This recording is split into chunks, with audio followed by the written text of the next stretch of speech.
Hello friends, আমার আজকে গিয়েছিল একটা ড্রয়িং কম্পিটিশন, যেটা ছিল শিশু দপ্তর থেকে। এখানে অনেক লোক হয়েছিল, অন্যান্য স্কুল থেকে এসেছে। এটা আমাদের স্কুল থেকে করানো হয়েছে। এটা একটা স্টেট লেভেল কম্পিটিশন।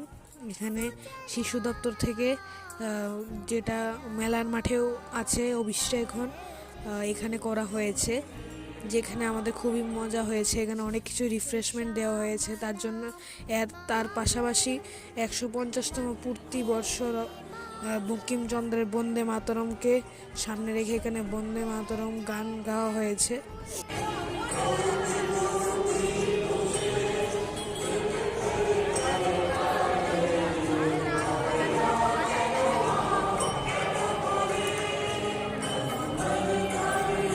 এখন আমার কম্পিটিশন শেষ, তার জন্য আমি বের হয়ে গেছি আর গাড়ির জন্য দাঁড়িয়ে রয়েছি সিটি সেন্টার সামনে।